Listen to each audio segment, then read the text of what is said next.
Tere! Mina olen Gerri Konnov ja täna on meie väikses intervjuusarjas tulnud mulle külla justiitsminister Lea Danilson-Järg. Tere! Aitäh, et leidsid aega oma kiirel päeval tulla minuga. Ja alustaks su kohe siukse küsimuse, õigemini kiitusega, olles ise nüüd siis 13-aastase tütre isa, siis ma kiidan väga, et sai tõstetud seksuaalse enesemääratlemise eapiiri 14-16 peale. Väga tänuväärne tegevus ja ma saan oma relvaloa taotluse lükata paar aastat edasi nüüd. Aga mida see nüüd tegelikult tähendab näiteks siis 14-aastasele tüdrukule, kes üritab oma boyfriendiga teha esimest musi? Ja see on äärmiselt kauaoodatud muudatus ja väga vajalik muudatus, sest tegelikult need 14-aastased noored olid väga haavatavad just selliste manipuleerivate täiskasvanute poolt ja see eapiiri tõus 16 aastale ikkagi kaitseb meie noori väga hästi.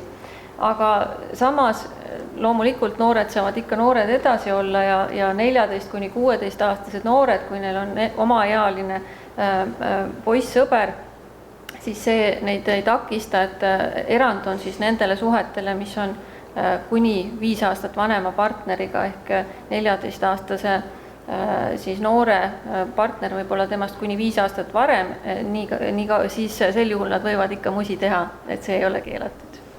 Lähme edasi, kuidas mõista neid kunstiinimesi, kes soovivad, et punamonumendid ja sellega seonduv jäetaks rahule, kuna see on kultuurimälestis nende mõistes? No ma tahan rõhutada seda, et ükski monument tegelikult ei ole ainult kunstiteos. Et igal monumendil on oma ideoloogiline agenda või selline mõte seal taga.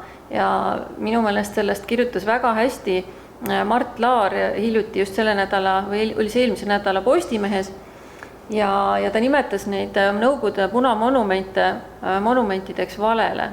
Ja tegelikult need monumendid ju kajastavadki seda väärat ajaloo käsitlust, mida Vene Föderatsioon tahab siin, et ka meie inimesed nagu siis kuidagi edasi kannaksid ja selle tõttu toimuvad ka nende monumentide juures igasugused sündmused tähtpäevade puhul.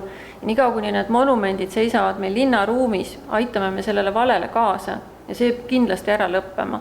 Lisaks need monumendid kujutavad endast ka julgeolekuohtu, sest me teame, et meil on tegutsemas siin mitmed organisatsioonid, keda rahastatakse ja toetatakse just Vene Föderatsiooni poolt, et nad hoiaksid neid monumenti korras ja korraldatakse üritusi. Nii et kõik see tegevus on suunatud tegelikult Eesti Vabariigi vastu ja me ei saa seda endale lubada, et see on kindlasti julgeolekuoht. Kui seal on kunstiväärtus, siis need monumendid võivad olla kuskil muuseumis, kus nad ei kanna seda ideoloogilist sõnumit, vaid kus nad ongi kunstiteosed ja tegelikult on osa monumente ju ka viidud muuseumisse. Nii et aga avalikus ruumis kindel ei, see on Eesti julgeolekuoht, see on tegelikult ka inimesed tunnevad, et see on ka ebaõiglane.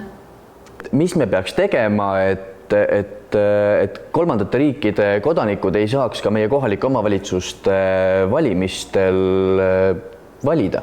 Tegelikult on ju väga ebaõiglane olukord, et Eesti Vabariigi kodanikud ei saa Venemaal valida. Küll aga saavad Venemaa kodanikud valida Eestis.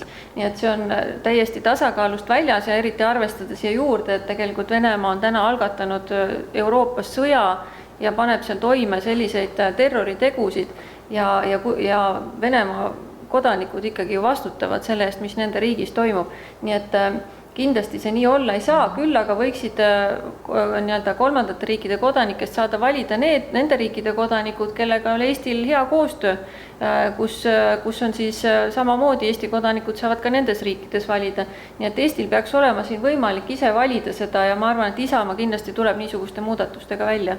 Nüüd eesti keele oskuse peale mõeldes, siis meenub mulle taas Narva näide, kus volikogule toodi tõlk kohale.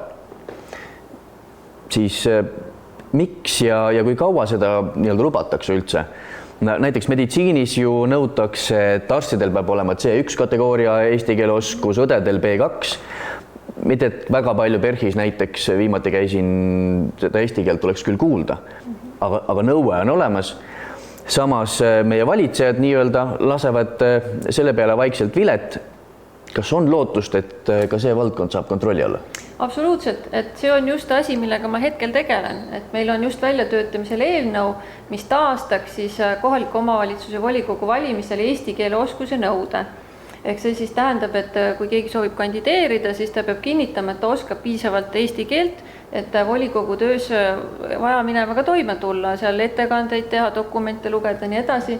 Ja kui siis hiljem selgub, et ta tegelikult ei oska, siis on valimiskomisjonil ju võimalik nende valeandmete esitamise tõttu taga tagandada see mandaat ära võtta. Aga tegelikult oleks vajalik ka selline eelkontroll, sest et kui juba valimised on toimunud, inimesed on hääletanud, siis tegelikult see on ju ka valijate petmine. Et kui sa hääletad kellegi poolt, kes tegelikult ei oska seal volikogus tööd teha, kellel võib-olla võetakse ka see mandaat ära. Nii et oluline on ka eelkontroll, et kui valimiskomisjonil on juba selle kandideerimise käigus kahtlus, et see inimene ei oska piisavalt eesti keelt, kuigi ta on öelnud, et ta oskab, siis poliitikud on avaliku elu tegelased, me ju üldiselt teame, kes oskab ja kes ei oska. Ja selles mõttes valimiskomisjon peaks saama ka juba siis sekkuda, et see oleks kõige õiglasem, sest et see on ikkagi valijate petmine, kui sa lubad volikogusse kandideerida ja oma valijaid esindada ja tegelikult sa ei saa seda teha, sest et sa lihtsalt ei oska keelt. Mõni kindlasti kommenteeriks seda praegult, ei kommentaari. Aga lõpetuseks, sa oled nüüd kevadistel Riigikogu valimistel Tallinnas Nõmme valimisnimekirjas. Tallinn, Nõmme, Mustamäe koos.